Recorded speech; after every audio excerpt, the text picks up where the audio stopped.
Boa noite a todos. Que a paz do Mestre Jesus esteja com todos nós.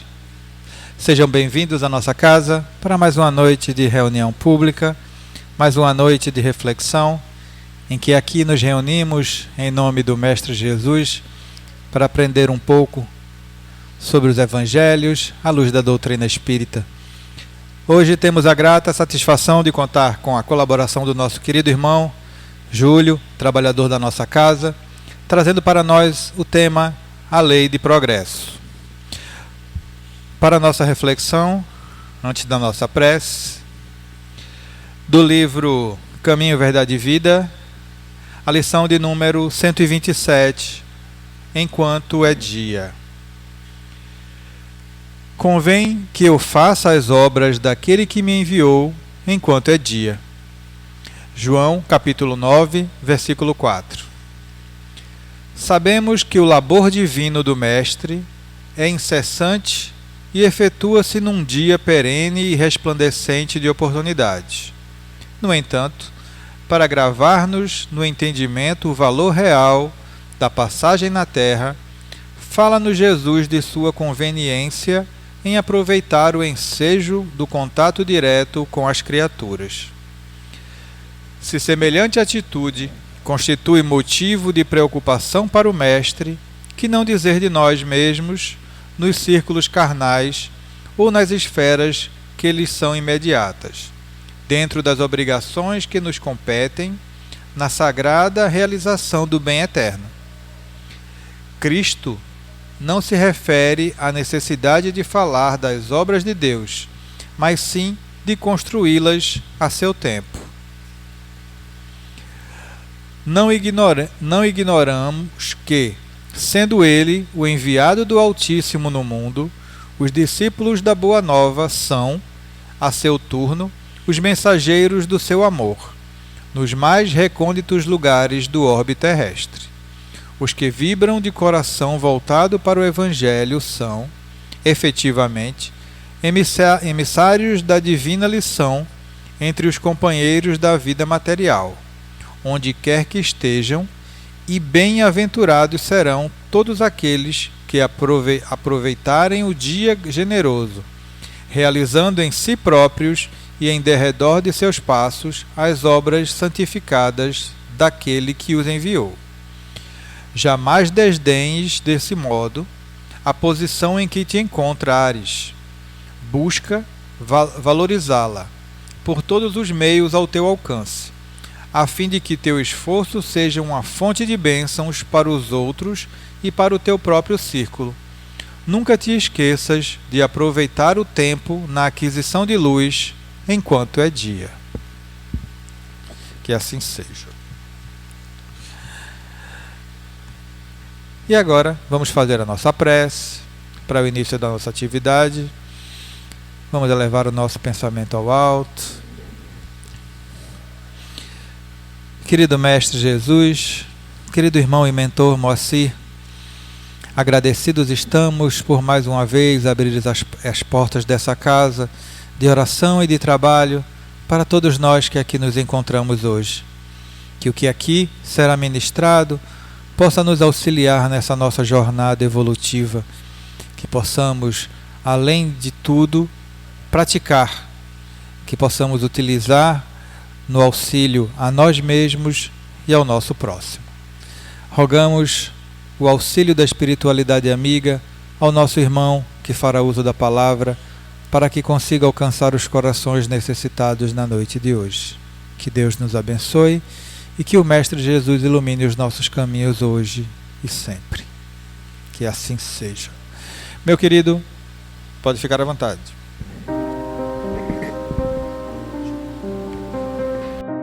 Meus queridos irmãos, boa noite. Eita, gostei, mas pode melhorar. Vamos lá, boa noite.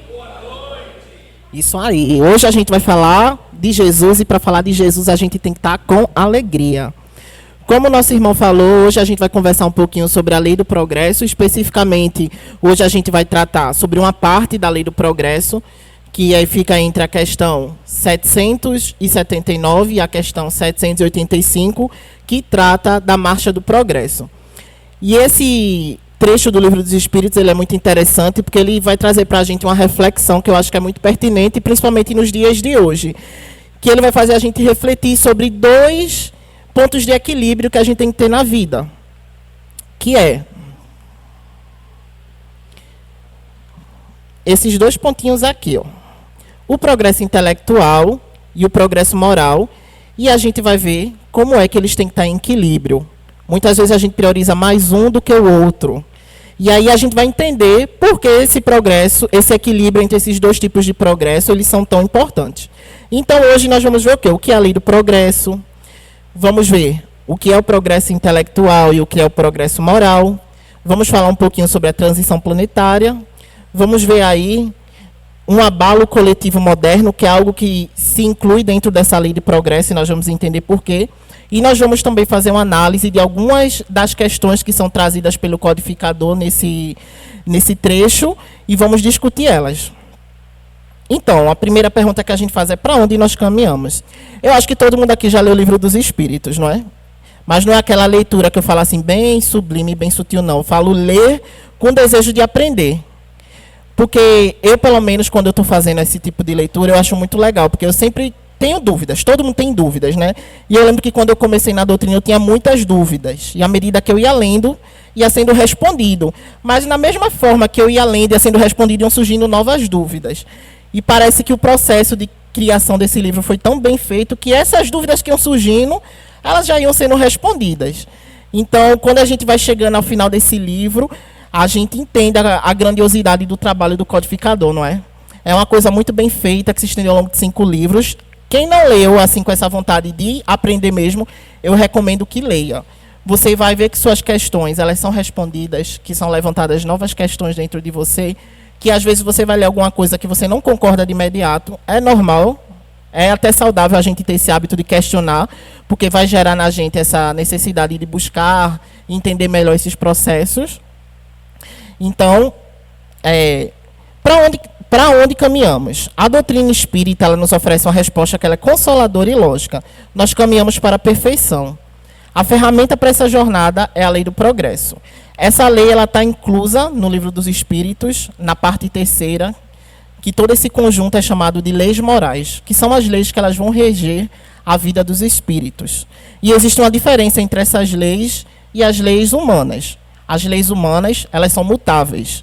À medida que a sociedade ela vai evoluindo, essas leis elas se alteram. Basta a gente ver como era, por exemplo, no tempo de Moisés, onde a gente tinha as leis mosaicas, olho por olho, dente por dente, e à medida que a sociedade evoluiu, essas leis evoluíram. Hoje em dia, a gente querer aplicar uma lei desse tipo na sociedade atual, ela é totalmente inconcebível. Então, a gente tem que partir de um ponto, que todo mundo tem que concordar para a gente poder atingir nosso objetivo final nessa noite, que é que nós, quando somos criados todos no mesmo ponto, partimos desse mesmo ponto, que é simples, ignorante, e que estamos em busca da luz, que é o conhecimento e a evolução. Todos nós, um dia, partimos desse ponto. Óbvio, hoje, cada um está numa escala evolutiva diferente, né? Cada um está num estado, num momento de vida diferente, assim como os nossos irmãos na espiritualidade estão em estados de vidas diferentes, e isso é normal, mas todos nós passamos e partimos desse ponto de ignorância, beleza? E aí a gente fala um pouco sobre o progresso intelectual e o progresso moral. O que é esse progresso intelectual? Ele vai ser aquele tipo de sabedoria, de conhecimento que vai valorizar mais as ciências, a tecnologia, vai desenvolver o raciocínio e o livre-arbítrio, e é através desse tipo de conhecimento que a gente vai ter a opção de escolha, que o nosso livre-arbítrio vai ser exercido. Porém, existe outro tipo de progresso, outro tipo de sabedoria, outro tipo de inteligência que a gente tem que ter, que é a inteligência moral. E o que é que ela vai trazer para a gente? Questões como caridade, humildade, amor, solidariedade. Vai trazer a reflexão para que a gente possa pensar quais são as consequências do bom uso da nossa inteligência. E aqui eu adiciono do bom ou do mau uso da nossa inteligência, porque ela tem consequências. E ela também vai nos auxiliar a escolher o que é bom na nossa vida. E aí a gente tem que entender outra coisa, que o progresso moral nem sempre acompanha o progresso intelectual. A gente, apesar de ter evoluído muito, a gente ainda está num ponto que ele é bem crítico na sociedade. Mas eu queria falar um pouquinho agora sobre o progresso intelectual, principalmente para a gente contextualizar como a ciência e a tecnologia elas estão avançando no dia de hoje. Para vocês terem uma noção, eu ia trazer uma linha cronológica, mas eu acho que vai ficar muito bagunçado o slide. Eu preferi falar, que eu acho que é mais fácil. 400 mil anos antes de Cristo foi quando a primeira espécie de hominídeo dominou o fogo. E quando eu digo dominar o fogo, não é que o fogo não existia. Ele já existia, porém foi um momento no qual uma espécie de hominídeo, que é chamado de Homo erectus, ele conseguiu reproduzir o ato dele produzir o fogo por si só, de fazer uma fogueira, de no seu assentamento ali ele conseguir reproduzir isso. 100 mil anos depois, em 300 mil anos antes de Cristo, surge uma espécie que ela é chamada de Homo sapiens, que ainda não somos nós. Porque nós hoje somos o Homo sapiens sapiens. O Homo sapiens é o homem que sabe. E nós hoje somos o homem que sabe que ele sabe. Então, há 300 mil anos antes de Cristo, surgiu essa nova espécie de hominídeo, que é o Homo sapiens. Vocês percebem que entre a descoberta do fogo e entre o surgimento do Homo sapiens, a gente tem, em média, 100 mil anos. Vamos seguir.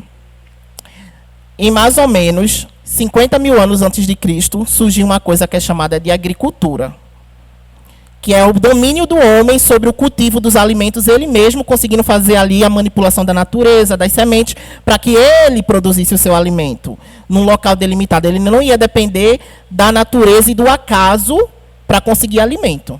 Aí a gente vê que a gente já tem um espaço menor de tempo.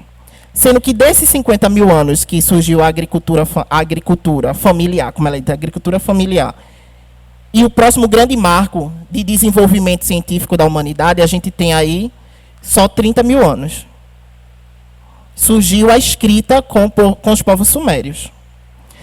E aí, quando a gente vai trazendo isso mais para os dias atuais, a gente vê que esse processo de descobrimento, de desenvolvimento de ciência, de tecnologia, de evolução do progresso do homem, ele fez assim, ó. Querem um exemplo? Celular. O celular, ele surgiu em 1973, foi quando houve a primeira fabricação de celular. E ele era aquele tijolão, que algumas pessoas aqui já devem ter visto, sabem como era, aquele tijolão que servia para fazer ligação e nada mais.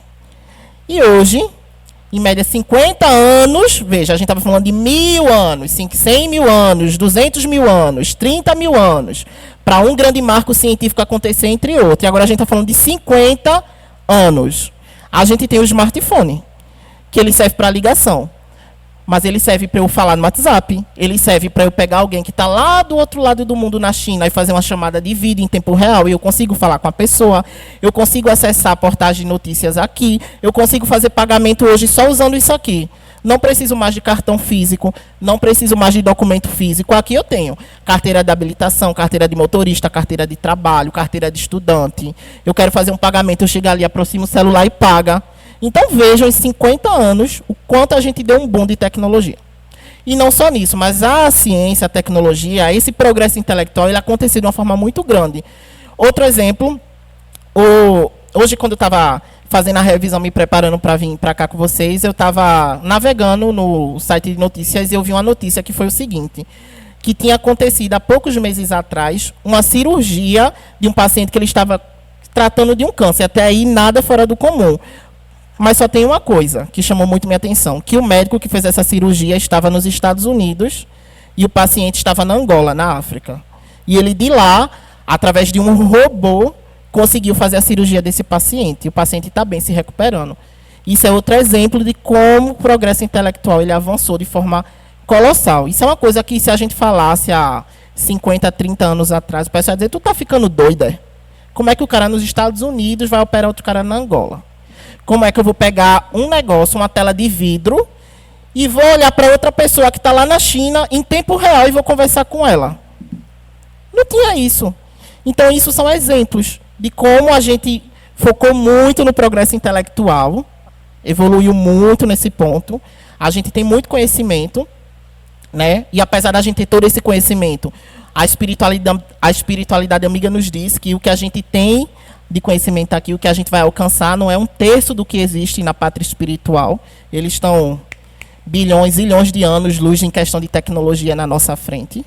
Mas a gente evoluiu muito no espaço muito curto de tempo. E cada dia que a gente abre portais de notícia, que a gente abre sites, a gente vê que é avassalador. São coisas assim, sabe, da gente já conhecer totalmente qual é a constituição do corpo físico do ser humano, sequenciamento de DNA. Tem até algumas pessoas aí que nos últimos tempos ousam brincar de Deus e começam desenvolvendo métodos que conseguem fazer uma edição no corpo da pessoa, ou enquanto o feto está dentro da mãe e o bebê ele já nasce com certas resistências.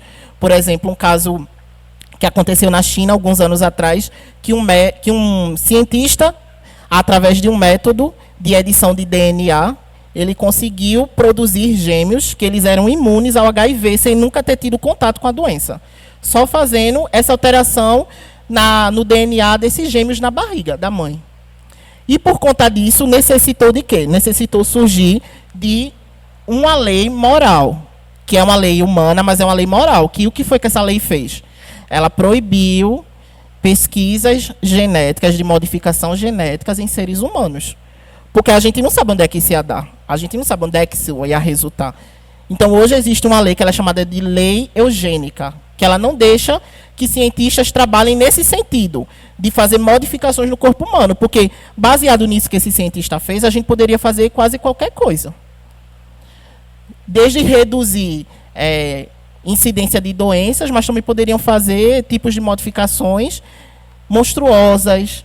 Entendeu? Hoje a gente tem muita gente ainda que fala de estar em busca da imortalidade do corpo físico, apesar que a gente sabe hoje na doutrina que isso não vai acontecer, e cientificamente a gente sabe também, porque o corpo ele tem um fim. Desde a célula mais básica, ela é programada para ter um fim. O DNA, que é o código genético da gente, ele é programado para ter um fim. Então, nunca na nossa história a gente vai ter uma imortalidade para o corpo físico. Ele vai ter fim. Hoje ainda o que a gente faz são métodos de prolongar a vida do corpo, que é decorrência do avanço desse progresso intelectual, como, por exemplo, 1950, surgimento da penicilina. O que é a penicilina? Um antibiótico. Previne que alguém que esteja com infecção causada por bactérias desenvolva uma forma mais grave dessa doença e morra em decorrência disso, porque até antes disso, quando a pessoa contraía uma infecção que era do tipo bacteriana, ela vinha a óbito, porque não tinha um tratamento. Ela tinha uma sepse muito rápida e evoluía. E a partir desse marco, hoje em dia, a gente tem antibiótico à disposição. São vários os tipos que vão tratar dessa patologia. Ou seja, é uma forma da gente lutar contra a seleção natural e prolongar a vida. Mas, mesmo assim, se munindo dessas técnicas, vai chegar num limite para o corpo material. Que a imortalidade ela existe para o corpo espiritual. Porque quando nós deixamos a matéria, nós passamos para o mundo espiritual, vamos passar um tempo lá e depois retornamos em outra matéria, a depender do nosso estado de evolução, como nós sabemos. Podemos ir para um mundo melhor, podemos voltar em provas diferentes das que nós estamos passando hoje.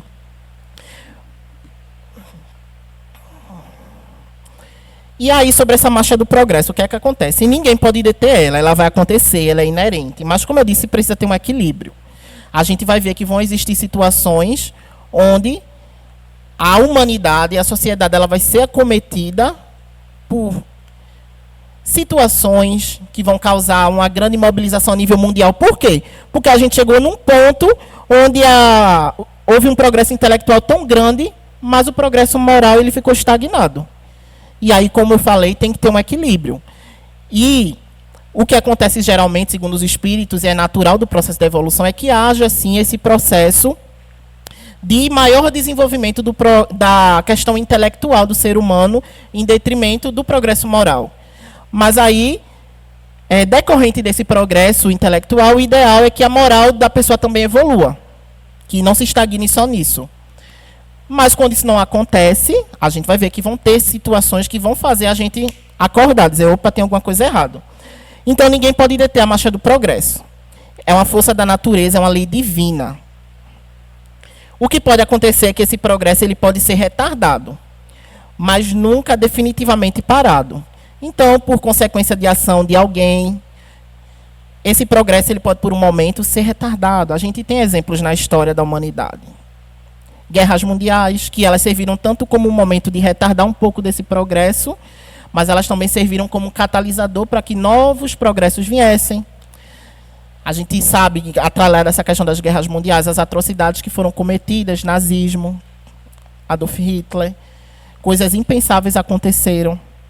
Então, existem momentos e elementos que podem retardar, mas nunca parar. A gente vai até ver aqui, né, um comentário que eu ia deixar para fazer na hora, mas eu vou fazer aqui. A gente vê, às vezes, como a espiritualidade ela é bem incisiva assim. Quando Kardec pergunta aos espíritos o que há de ser daqueles que pensam que podem parar a marcha do progresso. E a espiritualidade fala, pobres espíritos serão arrastados por ela e sofrerão punição. Então, eles são bem incisivos nessa questão de dizer, olha, tem que progredir, ninguém pode parar. Quem tentar vai ser atropelado por ela, vai ser arrastado por ela. Então, essa, para a gente ter uma noção, é a missão do homem aqui na Terra, que aí eu já faço um link com outra passagem que agora está no livro dos Espíritos, no Evangelho segundo o Espiritismo, numa passagem que fala sobre a missão do homem inteligente na Terra.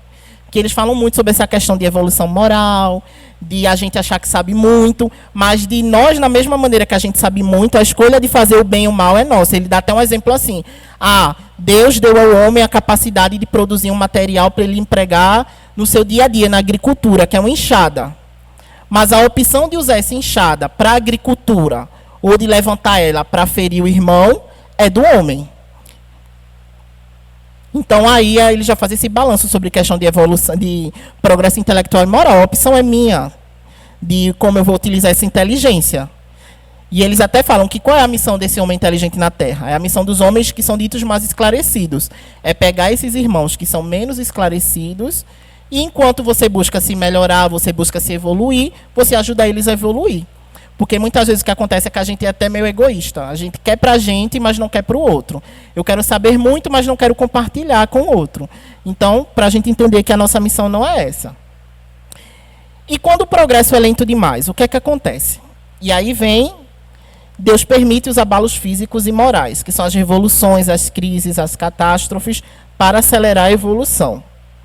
Uma sociedade ela pode ser tecnologicamente avançada e ainda assim moralmente doente, pois o uso da inteligência sem o freio da moralidade pode elevar à sofisticação do egoísmo e do orgulho, que a gente vai ver aqui, que, como a gente vê em todo momento no Livro dos Espíritos, em qualquer obra do Pentateuco, é sempre preconizado como sendo as maiores chagas da humanidade. Orgulho e egoísmo aqui não é diferente. Então, o objetivo final é o equilíbrio harmonioso entre saber e amar. E aí a doutrina é categórica. O homem ele não pode retroceder.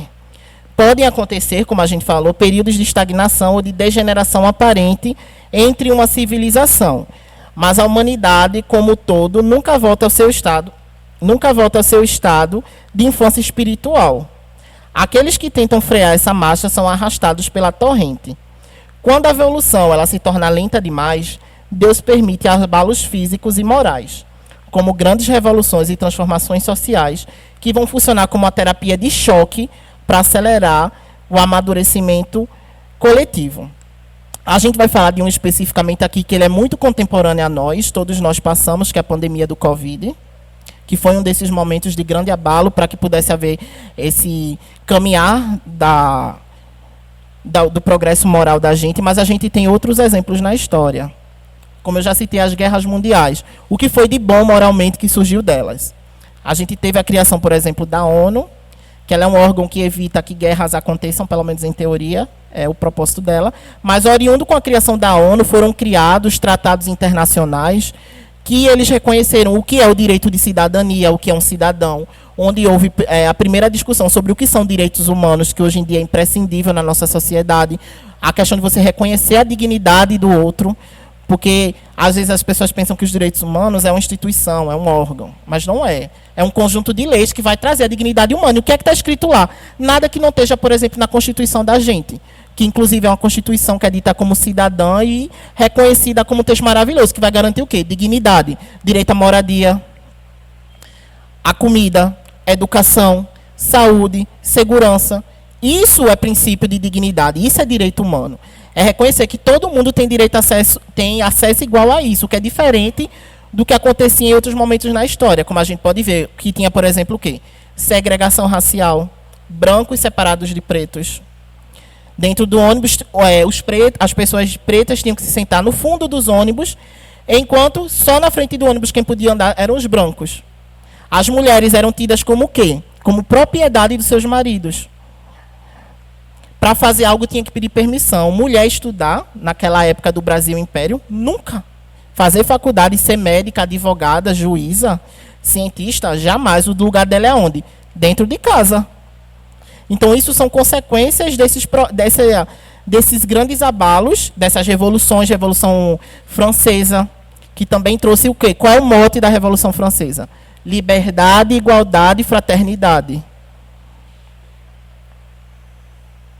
E aí a gente chega na transição planetária. Por quê? Como a gente chega num ponto onde evolui muito, o intelectual e o moral fica a desejar, e a gente está passando na Terra por um momento de regeneração, o que é que está acontecendo? O que é que aconteceu já está acontecendo. Está tendo uma filtragem. Aquelas pessoas que atingiram um nível de evolução moral, ok, que se dedicaram a estudar, a ajudar o próximo, elas vão ser convidadas a continuar aqui. Mas aquelas pessoas que não dão muita atenção para isso, que estão mais focados nas questões materiais, nos prazeres da carne, está mais focado em você do que no outro, o que é que está acontecendo? Essas pessoas estão sendo convidadas compulsoriamente, estão sendo pegadas pelo braço e dizendo, vamos embora que você não vai ficar mais aqui. Estão sendo levados para outros mundos que estão numa situação parecida ou inferior à da Terra, quando parecida para continuarem na sua marcha evolutiva e quando inferior para ajudar aqueles irmãos que se encontram naquela situação a progredir junto com eles. Então é importante a gente fazer esse chamado, porque ao mesmo tempo que a gente progride, a gente vê que às vezes tem essa deficiência moral da gente em vários aspectos, de respeito ao próximo. Um exemplo mesmo, aconteceu comigo quase agora, eu estava vindo para cá, questão até de educação, cortesia. Eu estava vindo para cá, fui cruzar o cruzamento, tinha uma moto vindo, a moto parou, o carro parou, e bem de longe vinha outro motoqueiro. Eu vi que ele vinha de longe, então eu jamais ia entrar na faixa para derrubar ele da moto, para bater nele nem nada. Mas aí, aos pouquinhos, eu fui entrando na faixa, mais na contramão do que na faixa dele, mas ele viu. Eu acho que ele estava tendo um dia ruim, e ele decidiu que eu seria o saco de pancada dele. E aí ele passou, buzinou e gritou uma palavra bem feia, que eu não vou repetir aqui bem alto, e deu para sentir que ele estava com ódio, mas com ódio, que chega eu me senti meio mal. Mas mesmo assim eu segui meu caminho. Então, assim, é questão até de lógica às vezes. Se um motoqueiro parou, um carro parou, e ele viu que todo mundo parou e que eu estava cruzando, qual era o correto a se fazer? Ele parava, esperava, ou ele desacelerava. Mas ele decidiu pela violência. Ele decidiu que a violência não era mais uma opção, era uma necessidade comigo. E provavelmente ele pode ter feito isso até na intenção de eu revidar, de eu xingar ele de volta e a gente ficar ali brigando, mas eu não fiz, nunca ia fazer isso.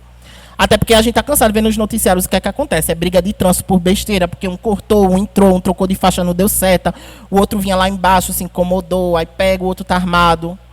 Então, assim, a gente está numa sociedade de muito egoísmo, que é só eu, e isso é em vários aspectos. Basta a gente ligar o noticiário que a gente vê. O que mais tem, infelizmente, é notícia triste. É homem que matou mulher. É homem que abusou de filhos, de enteados pequenos, de crianças pequenas da família. Eu vi até um assim que foi o que mais me chocou recentemente, que foi uma criança de 7 anos, que do lado da casa dela tinha uma ONG de animais. E lá eles criavam todo tipo de animais, de cachorro, de gato, tinha pintinho, galinha, tinha tudo. E o que foi que esse menino fez? Ele conseguiu, de alguma forma, entrar nesse espaço e ele matou todos os animais que estavam lá, quebrando o pescoço desses animais. Então, quando eu vi isso, eu fiz, meu Deus, é uma criança de 7 anos. Muitas vezes, um espírito nessa fase, nessa idade, ela não tem nem consciência de si. Porque a gente vê através dos estudos que o processo de você adquirir consciência de si, ele vai acontecendo de forma gradual, a partir do momento que você vai evoluindo. Então, quando a gente pega essas crianças que elas já têm essa tendência, assim, para fazer atitudes que não são de acordo com o que a gente sabe que são aceitáveis na sociedade, isso é o espírito dela que ela está mostrando ali quem ela é de verdade. E aí eu fiquei muito impactado, porque assim, se ela demonstrou isso, ela já tinha demonstrado em outras oportunidades. Ela não foi num belo dia, decidiu que ia pular o muro e ia matar todos os animais daquele abrigo. Ela já deve ter demonstrado isso em outras oportunidades. E aí eu me perguntei, cadê o pai e a mãe dessa criança? que não viu e corrigiu. Porque esse é o papel do pai e da mãe.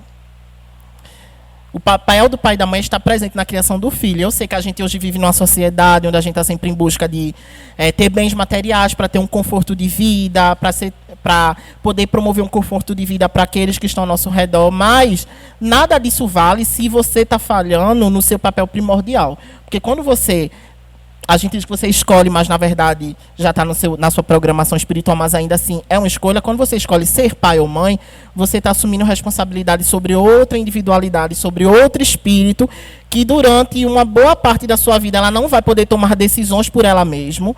Ela vai precisar estar sendo vigiada justamente para quê? Para que quando aconteça um caso como esse, de ela apresentar uma ação que não é uma ação correta, o pai e a mãe aplicar a corrigenda nela. Então eu fico pensando, porque quem está levando esse karma, essa consequência que vai ser gerada através dessa ação, dessa criança, não é só ela. Os pais delas vão ser também. Da mesma forma que a criança ela foi responsável, os pais foram porque eles se omitiram no processo de criação. Então, às vezes, é por isso que tem sempre uma discussão que ela não é nem só religiosa, assim. Ela não é dentro das casas espíritas, ela não é dentro das instituições religiosas. Ela é nos colégios. Quando o professor diz assim, eu tenho o papel de dar conhecimento, de dar educação para o seu filho, mas não é educação doméstica. A educação doméstica é sua responsabilidade. Eu não posso pegar seu filho na escola e eu dar a educação, corrigir ele nas coisas que ele deveria estar sendo corrigido em casa pelo pai e pela mãe. Então, às vezes, a gente confunde a educação, o que é educação doméstica e o que é educação institucional. Isso não pode acontecer. Porque quem tem que educar o filho para saber viver em sociedade, para poder se comportar em sociedade, como às vezes a gente vê umas coisas que eu particularmente acho muito ruim, muito feio, que é o filho tá no shopping com a mãe diz que não, aí o menino dá na mãe, dá no pai, dá na pessoa que tem nada a ver, grita, se esperneia, joga no chão. Gente, isso não era para estar acontecendo, isso é a questão da educação doméstica. Isso mostra que o pai e a mãe não têm controle sobre o filho. Então, assim, nesse momento, quando isso acontece, o pai e a mãe estão em falha com a educação. Não só para a sociedade, mas segundo os preceitos da doutrina espírita, que é de estar ali e corrigir.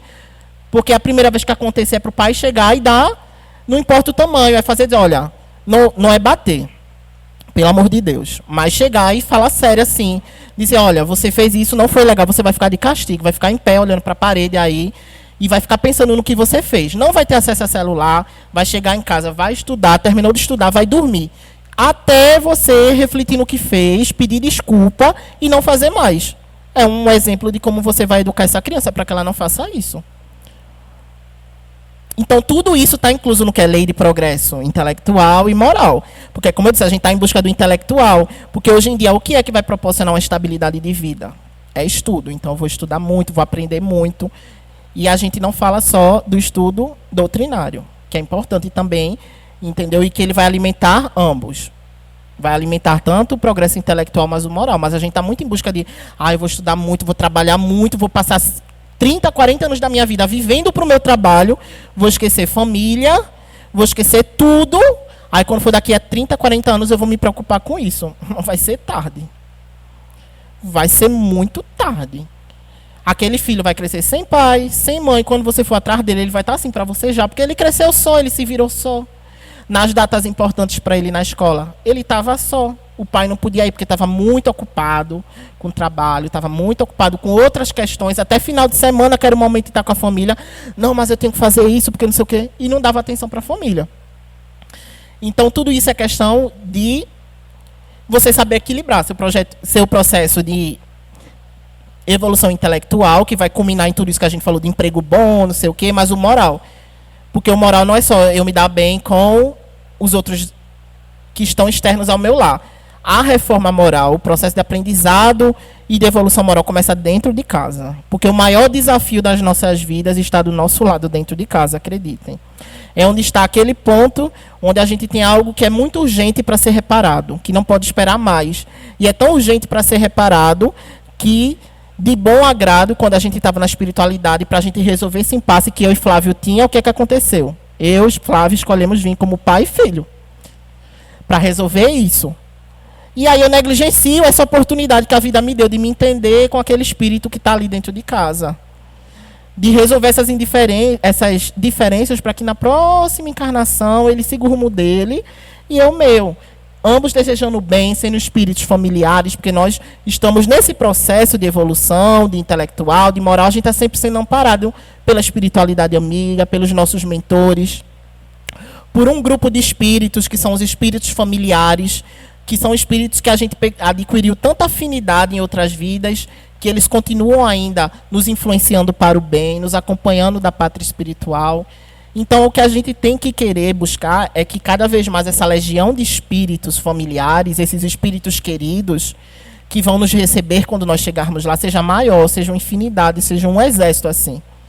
Entendeu? Porque é que nem a foto dessa garotinha aqui, que eu botei na capa. A gente chega assim, ó, pequenininho, a única diferença é que ela está carregando um livrinho. Ó, ela está carregando um livrinho. O nosso é enorme assim, ó. É uma trouxa gigantesca que eu estou carregando, pego o manco, e o objetivo é que quando eu chegue no final da minha jornada, ela sim esteja desse tamanho aqui, esteja só um livrinho que eu estou carregando. E essa é uma missão, isso é um processo que é difícil, porque vai exigir da gente dedicação, vai exigir da gente que a gente pare para fazer uma autorreflexão, que a gente exercite, principalmente, o conhece-te a ti mesmo. Acho que eu estava aqui, na verdade. A gente vai ter que exercitar o conhece-te a ti mesmo, que é o quê? Chegar no final do dia, sentar na cama e vamos refletir quais foram as minhas ações. Porque eu sou, vamos supor, eu sou um médico brilhante. Eu sou um médico maravilhoso, extraordinário. Para descobrir doença e tratar de paciente é comigo. Mas quando o paciente chega no meu consultório, é uma arrogância. Não olha nem para a cara do paciente. Eu sou uma juíza maravilhosa, eu sei todas as leis de cor, eu julgo como ninguém. Nunca tive uma sentença anulada, mas quando as pessoas chegam na audiência para receberem um atendimento, são tratadas como lixo. Aí eu pergunto, de que adianta tanto conhecimento, tanto saber, tantos títulos, tanto prestígio, se você não olha o outro como deveria olhar? Porque ali diante de você está um ser humano que tem dores, que tem sofrimentos, que tem necessidades, que muitas vezes está passando por um processo difícil. Então, o mínimo que ele precisa é de uma empatia sua, e você não é capaz de exercer aquela empatia. Então, no final do dia, é importante que a gente faça essa reflexão. Como eu fui hoje? Eu falei com fulaninho, mas olha, eu tratei tão mal fulaninho e não tinha motivo. Ou tinha motivo, mas eu acho que não era um motivo assim para eu tratar da forma como eu tratei. Eu estou tão arrependido, eu acho que eu vou mandar uma mensagem para fulaninho pedir desculpa. Se ofendeu, se machucou. É importante a gente fazer isso. A gente pensa que é besteira às vezes, mas não é. Porque a gente não sabe o impacto do que a gente faz vai ter no outro. E às vezes o que a gente pensa que é um alfinetezinho para outra pessoa foi uma espada desse tamanho que você cravou nas costas dela. Ela já estava tendo um dia ruim, já estava num processo ruim e você piorou. Então, cadê seu progresso moral? Cadê sua caridade? Cadê o amor? Principalmente a nós que estamos aqui hoje e que estamos frequentando essa casa e participando de estudos há muito tempo. A gente só está estudando, só está lendo e não está colocando nada em prática. Cadê a paciência dentro de casa? Porque às vezes o que acontece é que a gente aqui dentro, às vezes, somos uns amores, somos maravilhosos, uns docinhos. Mas quando passa daquele portão e chega dentro de casa, somos o terror. Somos o terror da família. A família já fica se tremendo assim. Vou correr para o meu quarto e me trancar. É a realidade de muitas famílias aqui. Aqui não, assim, é a realidade de muitas famílias no mundo, é essa, gente. Para a sociedade em geral, a gente mostra ser uma coisa, mas dentro de casa é outra, totalmente diferente. E eu repito, é dentro de casa que está a maior necessidade de amor, de olhar com cuidado. Não é baboseira, é a realidade. Aí daqui a 30 anos, quando eu for me preocupar com meu filho vai olhar para mim e vai dizer, o quê? Um beijo? Tchau. Quando eu precisei do senhor, cadê o senhor lá? Estava onde? Quando eu estava precisando de uma palavra amiga, cadê o senhor? É agora que eu vivi minha vida sozinho, o senhor vem atrás de mim. E é um fenômeno que a gente vê hoje que tem repercussões. Por quê? A gente vê hoje casas, abrigos lotados de idosos. Que muitas vezes os filhos não vão nem visitar, infelizmente é uma realidade. Por quê? Porque provavelmente, quando era tempo de estar presente, poderiam não estar. Poderiam não estar. Infelizmente, é um ditado que minha mãe diz que desde que eu sou pequeno, que é quem planta vento, colhe tempestade. Então eu não posso reclamar do que eu estou colhendo agora, se foi o que eu cultivei lá atrás. A semente que eu plantei foi essa. E é o que eu vou receber. E essa é uma dura realidade que a gente tem que entender de agora. Eu não posso ser aquela pessoa que no ambiente de trabalho é discórdia, é fofoca, pelas costas da pessoa, é ódio gratuito na internet, é ódio gratuito em cima de todo mundo. E depois, quando acontece alguma coisa, oh meu Deus, eu sou tão bom. Por que isso está me acontecendo? Será que você é essa flor toda de coco que você está falando? Vamos reviver suas ações, como é que foram, como é que você trata as pessoas, o sentimento que você emana para outras pessoas, porque o que vai e volta. Se eu estou desejando ódio, eu vou receber ódio de volta, eu não vou receber amor. Então, nisso a gente não se engane. Não sejamos coitadinhos, é uma coisa que eu digo muito. Não vamos ser coitadinhos de dizer assim, ai meu Deus, é a vida contra mim. Ai, tudo de ruim me acontece, eu sou uma pessoa tão boa. Não é não. Se está acontecendo coisa ruim, é porque você fez coisa ruim. Se não nessa vida, mas em outras. Então, o que é que a gente tem que fazer? Cabeça erguida, e como Emmanuel, certa feita, disse a Chico, vai passar. Tudo vai passar. Estou colhendo o que eu plantei. E a partir de agora que eu sei disso, o que é que eu vou fazer? Vou mudar. Vou buscar olhar mais para o outro. Vou estudar a doutrina espírita, mas além de estudar, vou aplicar na minha vida. E é difícil. Parece que quando você está assim, eu vou mudar. Aí vem a pessoa, pega o seu calo e faz tuim. E fica olhando ainda, esperando assim você revidar. Você fica se tremendo de ódio, Flávio. Assim, vou revidar. Aí aquela voz diz assim, vai não, rapaz, fica na tua que é melhor. Aí você faz, não vou. E deixa para lá. Então esse é um processo que ele é necessário, é dificultoso, quando a gente se dedica a olhar mais para esse progresso moral, a se dedicar, como propõe a doutrina, como propunha o Cristo, a olhar para o outro, a abdicar de certas coisas que não vão ser benéficas para nós, que a gente sabe, mas às vezes a gente ignora, que são os vícios. Que vício? Fofoca. Tem gente que bota a cadeirinha na frente de casa e fica lá, ó, que o pessoal até apelidou, né, de câmera da SDS. Que fica só assim, de um lado para o outro e passando fax aqui no WhatsApp. Fulaninha, aconteceu não sei o que na casa de Cicraninha. Uso de substâncias como álcool, cigarro, são coisas que a gente sabe que são deletérias para a nossa saúde e que vão trazer consequências tanto para o nosso corpo físico, a curto ou longo prazo, mas que também é visto, o uso dessas substâncias é visto como violação por parte da espiritualidade. E as pessoas que desencarnam em decorrência do uso abusivo dessas substâncias, muitas vezes são recebidas no mundo espiritual como suicidas, porque são substâncias que vão encurtar a vida do indivíduo. Muitas vezes é potencializador até de doenças. E nós sabemos disso, não é falta de aviso. No maço do cigarro tem bem grandão assim, esse produto tem as substâncias tal, e pode causar câncer. Aí eu olho, viro ao contrário para não ver, tiro o cigarro, acendo e fumo. Você está encurtando a sua vida, você está agindo de forma prejudicial para o seu corpo. E aí eu vou falar uma também que me toca muito, gula. Comer mais do que era para comer por olho grande. Inveja. Como a gente já falou, o orgulho. Então, assim, são todos pontos que a gente tem que se modificar. É um processo difícil, mas é recompensador na mesma forma quando você consegue, depois de um tempo que você vê que você conseguiu aprender, que você conseguiu internalizar essas coisas, que você conseguiu colocar em prática, que você vê que você mudou como ser humano, é recompensador. É muito bom você ver, meu Deus, quem diria que o Júlio de hoje é o Júlio de 5 anos atrás? Não melhorou muita coisa, mas o pouco que melhorou já é alguma coisa. Vamos seguir por causa do relógio. E aí, como nós falamos, paramos aqui da questão da filtragem da transição planetária, porque alguns dos nossos irmãos estão sendo convidados a ir para outros mundos, porque não aproveitaram tanta oportunidade que tinham aqui. Nós ainda estamos aí nessa oportunidade, então vamos começar a colocar a mão em prática, se dedicar ao próximo, olhar o próximo, né, como propunha, como foi nos pedido pelo Cristo, que esse é o mote principal do Espiritismo, é a caridade e o amor ao próximo, serviço ao próximo sem esperar nada em troca. Tem que ser um serviço que ele é desinteressado, ele não espera recompensas. Como eu digo, e eu acho que eu nunca vou parar de dizer, porque eu acho que tem coisa que a gente tem que frisar. Sempre. Nunca é demais. Que é justamente isso, da caridade, desse ato de serviço, ele ser um ato desinteressado, sem visar recompensas. Entendeu? Para que a gente não vá, vou fazer caridade, porque o palestrante disse que minha vida vai melhorar, então eu vou comprar aquele carrinho que eu quero, não sei o que. Não, pelo amor de Deus.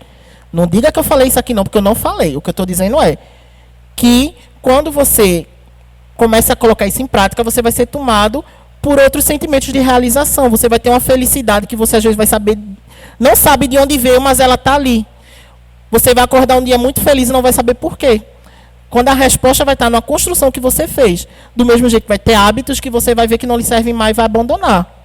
E junto com esses hábitos vão embora pessoas da sua vida. E você tem que entender que está tudo bem. Porque a vibração que você atingiu não é mais a vibração daquela pessoa. Pessoas vão se afastar, novas pessoas vão chegar para potencializar aquilo de bom que você tem. Você tem que aproveitar e abraçar aquilo e viver aquilo. Porque é uma oportunidade que a vida está dando. A gente não tem mais tempo a perder. O que a gente mais escuta aqui, tá chegando a regeneração, tá a expulsória. Vamos embora. E aí, o que é que a gente está fazendo para fazer parte do mundo de regeneração? A gente está equilibrando o progresso intelectual e o progresso moral? Eles estão andando lado a lado? Ou está um mais que o outro? E aí, como eu falei, que a gente ia ver sobre um abalo coletivo moderno, foi a pandemia do Covid-19. Que foi um momento que literalmente parou o mundo. Todo mundo teve que ficar onde? Dentro de casa, com aquela esposa chata que eu não suporto, meu Deus. Mas vai ter que ficar dentro de casa com ela. Vai ter que escutar ela agora, vai ter que viver com ela agora. Vai ter que ficar com aquele filho agora que você não queria ficar. Então foi um momento que ele não foi um castigo, foi um remédio amargo, justamente para que pudesse tratar dessa falta que a gente estava tendo. No principal lugar, que era dentro de casa. Mas além disso, também foi um despertar para a consciência global. Por quê? Isso impulsionou cooperação entre países. De certa forma, naquele caos todo que tinha, máscara, manda a máscara para cá. A pessoa dizia, calma, menino, tu vai pegar tudo, mas vai faltar para o outro. Então, querendo ou não, teve esse despertar de consciência, em grande parte, né? E aí, quais foram as lições que a pandemia trouxe? Humildade, porque teve a quebra da arrogância diante da natureza humana. O homem que achava que podia tudo, que era imbatível, que ele era o bam, ele viu que não era nada. Porque tinha uma doença ali que não tinha cura naquela hora. Então foi um momento que a humanidade estava impotente perante a natureza. E conseguiu, creio eu, compreender o quão insignificante nós somos diante de tudo. Então foi um momento justamente de exercitar essa humildade. De buscar uns aos outros na cooperação científica para desenvolver as vacinas, os remédios correndo. Entenderam? Além disso, foi um processo que favoreceu a ciência e o intelecto, porque teve a aceleração da cooperação científica, solidariedade, ondas de ajuda mútua e de empatia. A gente via, às vezes, nas redes sociais, pessoas que tinham vizinhos idosos, faziam o quê? Eu vou fazer feira, deixo aqui, esterilizo tudo, você recebe para não sair de casa, porque eram grupos de risco. Aumentaram-se também a quantidade de trabalhos nas ruas, quando foi permitido, após a fase imediata de lockdown que teve, de auxílio aos nossos irmãos de rua, que estavam necessitados. Houve uma onda, assim, de fraternidade gigantesca. A interdependência, que é a percepção de somos todos um, a gente deixou de ser Júlio, Flávio, para ser todo mundo junto contra o vírus. Então, cada um vai fazer sua parte. A reavaliação de valores, o que é realmente essencial na vida. Eu acho que esse foi o ponto crucial da pandemia. Porque foi um momento que, assim, a gente via a pessoa hoje de manhã e recebia a notícia, às vezes, à noite, dizendo, foi internado e desencarnou. Muito rápido. Então, querendo ou não, trouxe para a gente essa questão da finitude humana, de como a gente é finito e que a gente não valoriza os momentos com o outro. De aproveitar mesmo, de estar na companhia, de não estar sentado de frente aqui no WhatsApp, no TikTok rolando, mas de soltar um pouquinho e olhar e dizer assim, oi, tudo bom, como é que você está?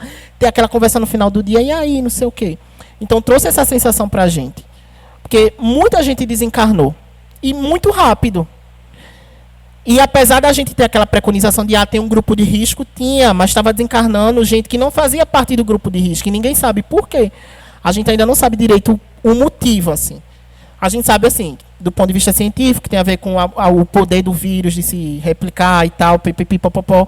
Mas, assim, se tinha um grupo que ele era o risco, e eu não sou grupo de risco, por quê? Teve tanta gente que não era e desencarnou.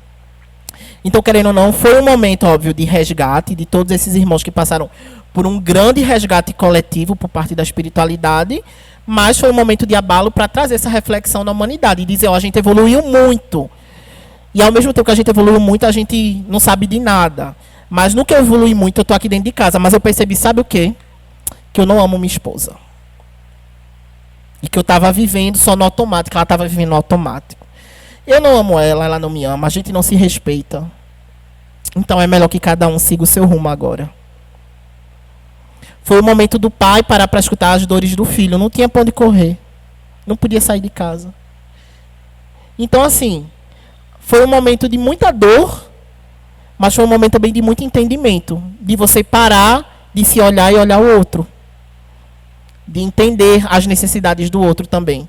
De entender que as suas próprias necessidades vão muito além do que seu trabalho. Do que você viver uma fachada porque você está no automático. Mas você entender assim, ó, não está legal.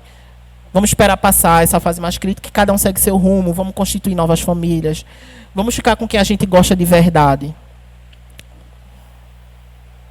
E aí a gente vai entrar agora, que eu sei que o tempo está acabando, na parte de avaliação das questões que são trazidas no Livro dos Espíritos. Eu não consegui trazer todas, mas vamos lendo e vamos conversando. Aí na questão 778, Kardec pergunta a espiritualidade. O homem pode retrogradar para o estado da natureza. E o que é esse estado da natureza? É a forma primitiva do homem, como ele veio para a Terra. Então, aquele estado onde vai prevalecer o instinto e não o pensamento. Porque à medida que o homem foi evoluindo, e vai evoluindo na escala evolutiva, vai havendo um predomínio do intelecto, da moral, em detrimento do estado de natureza, que é o estado de selvageria, o estado animalesco. Que um exemplo de estado animalesco, os animais. Eles não têm esse princípio inteligente que nós temos de conseguir raciocinar, de processar informações e tomar decisões. Então, eles são movidos por instinto. Uma onça é ensinada a caçar, sei lá, um preá e tal, é instinto. Ele não é bom, ele não é mau, ele está reagindo ao instinto dele. E nós, quando fomos criados, no princípio da escala evolutiva, o que predominava em nós era o instinto, era o estado de natureza. E aí o que Kardec está perguntando? O homem, ele pode voltar, uma vez que ele evoluiu muito, ele pode voltar para o seu estado de natureza, ele pode voltar para o estado onde o instinto era o que dominava nele. E a resposta da espiritualidade é não. O homem tem que progredir sem cessar e não pode retroceder ao estado de infância. Se ele progride, é porque Deus assim o quer. Pensar que ele possa declinar a sua condição primitiva é negar a lei do progresso, que, como a gente falou aqui no início, ela é uma lei, que ela é uma força da natureza, é uma lei imutável e que todos nós aqui estamos suscetíveis e inseridos dentro dela e das outras leis morais que regem a vida dos espíritos, que é a lei de destruição, lei de adoração, lei de trabalho. São um conjunto de leis que vão regir a vida dos espíritos encarnados e desencarnados, que nós estamos inseridos, que está lá na parte terceira. A parte terceira do Livro dos Espíritos é totalmente dedicada a essas leis. E por que eu digo que ela rege não só os espíritos encarnados, mas os espíritos desencarnados? Porque a gente tem exemplo na literatura de que o mesmo que se aplica aqui, se aplica lá, na parte espiritual, em condições diferentes. Um exemplo, o livro Nosso Lar, onde André Luiz ele faz justamente uma narrativa de como é esse processo de evolução que começa aqui na Terra e continua lá na parte espiritual. Então lá as pessoas têm que estudar, têm que trabalhar e têm que começar a se preparar para retornar para cá. Porque por mais que você evolua lá, mas a prova real mesmo é aqui na Terra, na matéria, onde você vai vencer assim suas más inclinações. Então é um processo que acontece aqui e lá. Aí na questão 780, Kardec pergunta: o progresso moral sempre acompanha o progresso intelectual? E a resposta é: o progresso moral é a consequência do progresso intelectual, mas nem sempre o segue imediatamente. E aí ele deixa essa observação. Ver as questões 192 e 365. E aí eu fui em busca para a gente conseguir entender melhor. E aí na questão 192, Kardec pergunta: Alguém, por uma conduta perfeita nesta vida, pode transpor todos os graus e se tornar um espírito puro, sem passar por outros graus intermediários. É tipo assim, mais ou menos. Eu estou na primeira série. Mas a professora olha para mim e faz, meu Deus, que menino inteligente. Vou passar direto ele para a quinta série. Aqui não tem isso, não. Aqui vai passar na primeira, na segunda, na terceira, na quarta, até chegar na quinta. Aqui não tem esse jeitinho brasileiro, não. Tem que passar por tudo. E é justamente que a espiritualidade responde. Não. Pois aquilo que o homem julga como perfeito está longe da perfeição. Há qualidades que lhe são desconhecidas e que nem ele pode compreender. Ele pode ser tão perfeito quanto a sua natureza terrena permite. Mas isso não é a perfeição absoluta. Do mesmo modo, uma criança, por mais precoce que seja, deve passar pela juventude antes de chegar à idade madura. Ninguém é criança e no outro dia acorda adulto. Então tem que respeitar os estágios. E o que ele está dizendo aqui é isso. Não adianta você fazer muito bem, pensando que vai pular degraus, não, porque quando chega lá ele vai dizer, ótimo, maravilha, aliviou muita carga, mas vai voltar. Tem um pouquinho ainda que tem que terminar de resolver. Do mesmo modo também que o enfermo passa pela convalescença antes de recobrar toda a sua saúde. Além disso, o espírito deve avançar em ciência e em moralidade. Se ele progrediu somente num sentido, carece progredir no outro para atingir o topo da escala. Não obstante, quanto mais o homem avança na sua atual vida, menos longas e menos penosas serão as provas seguintes, que é aquilo que a gente já conversou. Que tudo que a gente passou é decorrente de ações passadas. Tudo que nós passaremos é escolha nossa hoje, no dia de hoje. O que é que eu estou escolhendo para mim? Se eu continuar fazendo o que eu fazia, a história é a mesma lá na frente.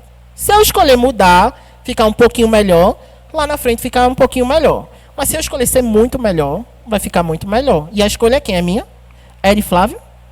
É de Deus? É da espiritualidade amiga? Não. Todo mundo faz sua parte, mas a escolha é de cada um de vocês, de como vai ser daqui para frente agora. E aí, na questão 365, Kardec pergunta: por que alguns homens muito inteligentes, o que indica neles um espírito superior, às vezes são ao mesmo tempo profundamente viciosos, são cheios de vícios, de defeitos, de más inclinações? E aí, a espiritualidade responde: é que o espírito encarnado não é ainda bastante puro. E o homem cede à influência de outros espíritos mais malvados. O espírito progride por uma imperceptível marcha crescente. Contudo, o progresso não se realiza simultaneamente em todos os sentidos. Num período, ele pode avançar em ciência, no outro em moralidade. Então, é aquilo que a gente falou, tem que ter o equilíbrio, porque um sem o outro não adianta muito. Tem até um gráficozinho que eu ia trazer, mas não consegui, que ele mostrava justamente os graus evolutivos e o que é que predominava. Se era a matéria ou se era o espírito. E aí, atrelado a isso, tinham quais eram os tipos de leis que mais influenciavam naqueles espíritos, a depender do grau de evolução que ele se encontrava. Então, à medida que o espírito ele se depura, ele vai abandonando esses vícios do corpo. Mas para ele evoluir, tem que estar o quê em equilíbrio? O intelectual e o moral. E aqui ele se refere a um espírito que era intelectualizado, ele era inteligente. E quando a gente vê alguém inteligente, a gente pensa o quê? É muito superior a mim. Mas vamos ver a moral? É o que a gente falou. Às vezes, o intelectual está muito bom, mas o moral está muito ruim. A gente trata os outros com desdém, com arrogância. Eu vou correr, porque acho que o tempo já acabou, né? Acabou? 5 minutos? Vou correr, então. Na questão 778, Kardec pergunta: o homem pode retrogradar para o estado da natureza? Não, essa a gente já viu, foi. Foi um erro meu, perdão. Aí vamos para a questão 781A, que Kardec pergunta: o que pensar dos homens que tentam parar a marcha do progresso e fazer a humanidade retroceder? E a espiritualidade vem e responde: pobres seres que Deus castigará, eles serão arrastados pela torrente que pretendem deter. É aquele velho, quem não vai por mal, quem não vai por bem, vai por mal, mas que vai, vai. Sendo o progresso uma condição da natureza humana, não está ao alcance... Isso aqui é um comentário de Kardec, tá? Que ele faz sobre a resposta da espiritualidade. Sendo o progresso uma condição da natureza humana, não está ao alcance de ninguém se opor a ele. É uma força viva que as más leis podem retardar, mas não sufocar. Quando essas leis se tornam incompatíveis com o progresso, ele as despedaça juntamente com todos os que tentam mantê-las. E assim será até que o homem tenha colocado suas leis em concordância com a justiça divina, que quer o bem para todos, e não as leis feitas para os fortes em detrimento dos fracos. Aí na questão 784, Kardec pergunta assim: a perversidade do homem é muito grande. Então, não parece que ele está regredindo em vez de avançar, pelo menos do ponto de vista moral? E a resposta da espiritualidade é: engana-se. Observe bem o quadro geral e você verá que ele avança, pois compreende melhor o que é mal e que dia a dia ele está reformando seus abusos. É preciso o excesso do mal para fazer compreender a necessidade do bem das reformas. É aquilo, o mal sempre existiu. A questão é que a gente tem mais consciência agora do que é mal. A gente se conscientiza mais e a gente percebe mais quando a gente vê o mal sendo aplicado. Então não é que o mal aumentou, é que a nossa percepção do que é mal, à medida que a gente evolui, não só como indivíduo, mas como sociedade, com o melhoramento das leis, de tudo, abre os nossos olhos para dizer, ó, aquilo é mal. Então agora a gente vê o que é mal e consegue combater de forma mais eficiente o que é o mal. Mas ele sempre esteve lá. A gente só não tinha olhos para ver e ouvidos para ouvir. E eu creio que essa é a última. Qual é o maior obstáculo ao progresso? O orgulho e o egoísmo. Refiro-me ao progresso moral, pois o progresso intelectual caminha sempre. E este, à primeira vista, parece até duplicar a atividade daqueles vícios ao desenvolver a ambição e o amor às riquezas, que, por sua vez, excitam o homem às pesquisas, esclarecendo seu espírito. É desta forma que tudo se relaciona no mundo moral, como no mundo físico, e que do próprio mal pode sair o bem.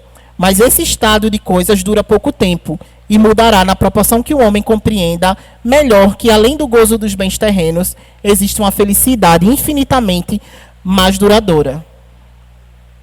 E aí, a crise oferece a lição, mas o aprendizado ele é individual. A mesma dor que desperta a solidariedade em uns pode exacerbar o egoísmo em outros. O progresso ele é coletivo. O progresso coletivo é a soma das nossas escolhas individuais. A lei do progresso é a garantia de quê? De que nenhum sofrimento é em vão, de que estamos todos destinados à felicidade e à perfeição, e que nós somos co-criadores com Deus na construção de um futuro melhor. É isso, meus irmãos. Boa noite. Que a paz do Mestre Jesus acompanhe a todos às suas casas.